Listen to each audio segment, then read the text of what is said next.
All right, guys, welcome back to another episode of Meta. In this episode, we're going to do a little bit of looking at history, and we're going to see the history of jobs and companies. We're going to see, why do people do jobs in the first place? Why should people work, right? When did work even come about? What is the idea of a company? Why did people start forming companies? Why did people start getting together? And why are people doing trade? Like, what is going on? So let's see a little bit of history. Let's see when all this started. And we'll try to keep it entertaining and interesting, because sometimes I know history can get boring. My job is to try and make it as fun and as informational as possible. So here we go. All right, history of jobs and companies, guys. So modern human civilization is around 16,000 years old, right? So back in the day, 16,000 years ago, humans had four main needs. We needed food, we needed clothing, we needed objects, which were tools, we needed weapons to defend ourselves, and we needed shelter. And it seems weird, but we didn't have too many needs beyond this. I mean, things like social comfort and all that we already had, right? I'm talking about specifically external physical objects. We needed these few things. The work of early humans was primarily that of being hunter-gatherers. So remember, we're not talking about jobs yet. We're just talking about work. What did people do on a day-to-day basis? We basically killed other animals and foraged for food, right? So most of their time was spent chasing game, and game in this case could mean an animal that was running away from you. It could be a rabbit, it could be a deer, it could be anything that humans could eat at that point. And most humans at that point were omnivorous. We ate both meat as well as plants. Finding animals and other objects they could convert into food. Now, let's discuss for a minute here the difference between work and jobs. Many of us go to work, and that work is often called a job. While the early humans were working, they definitely did work. They were digging, there was agriculture, there was hunting, there was tree picking, there was building. The concept of trading time for money was far off into the future, right? Nobody had the idea that, they should pick out or put on a table how much work they've done for how many hours. Nobody did that. And that's it really. Work is labor, right? A job is trading currency for labor. So everybody does work. It's just a few people who work for money. And today, almost everybody works for money. But in the past, nobody worked for money. They just did work, right? When you work for money, or when you work for some sort of currency, that is known as a job. Trading currency for labor is actually a very old practice too. It's not as old as us doing work. That's been around forever. Once humans advanced beyond this hunter-gatherer stage and began to assign professions to certain people, the passing on of these roles and skills from generation to generation was the norm. So, in the past, one person would get really good at being a blacksmith. One person would get really good at, say, mending boats. One person would get really good at foraging apples. One person would get really good at hunting rabbits, right? So all of these different people had specializations.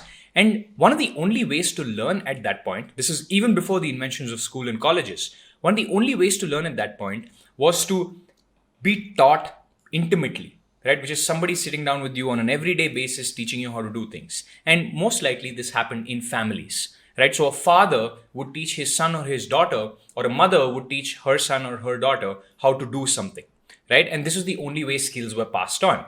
In fact, so intimate is the relationship between skills and families that people's last names were often related to their skills. And this is not just in a country like India, it's all over the world, right? Such an amazing correlation, even for people who haven't met each other.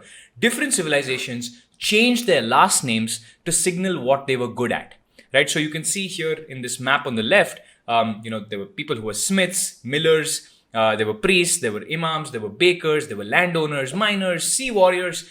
They all kind of had their different last names. Now, in India, that's also what gives people their last name, not just gives people their last name, but also their castes, right? So the Indian traditional caste system is actually one of labor, started out as one of labor. Today, it's one of discrimination, but back then it was purely about labor. There are some people who are the warriors, some people who are the ground workers, some people who are, the priests. So it's different kind of segments that were differentiated by last name, right? So if your father was a blacksmith, you learned to become the next blacksmith and so on. Learning was apprenticeship based. If you want to learn something, you have to learn intimately from a person who already knows it. Once the Industrial Revolution kicked in and the opening of large factories began in America, job openings became plentiful. Right? This was the first time that a family would say, okay, let me get somebody from outside to come and help out on my farm. Let me get somebody from outside to come and help me maintain or mend the steam engine. Right? So in the 1920s, there were enough individuals that had been through a college. Remember, like I told you, a lot of people got together and started teaching. After that, there were plenty of people who came out of these colleges who entered the general workforce, and employers, which in those times were just families, they started to realize they could start exercising choice, right? So if your son wasn't good enough to be the next barber or the next priest, you could get somebody from outside to help your son or maybe even replace your son. Although in the past, what would happen is even if the son was incompetent or the daughter was incompetent and not able to carry things forward, they would still make the parents would still make the child be on top of the kind of food chain and have somebody from outside help the child, right? So outside help was starting to, that's how the process of jobs actually began. The man who invented the job interview as we know it today was actually Thomas Alva Edison. A lot of people don't know this. That's an image of Thomas Alva Edison on the left. And he created a test, a general knowledge test for all potential candidates. Thomas Alva Edison said, I'm a smart guy. Here are the 10, 15 things that I think smart people should know if they want to work with me or any of the people that I work with. And he started putting these out, and they were known as general knowledge test. GK, you probably heard of it when you were younger. That was actually invented by this man, right? So following Thomas Alva Edison, a lot of other companies and families started using their own employment questionnaires. So in essence, what you do at a job is you basically rent out your time. This is an hourly process in the US. People are paid by the hour in the US, $10 an hour, $15 an hour, whatever it is, and a monthly process in countries like India. Companies are devices that create jobs and rent your time out.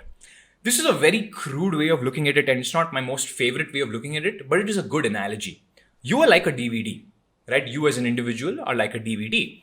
The content on the DVD is important, right? And for people who don't know what a DVD is, younger millennials, the DVD is a digital video disc. It's like a disc where you can watch movies. I can't even believe I had to explain that, but I know that this audience or this content is not going to age well with time if I don't.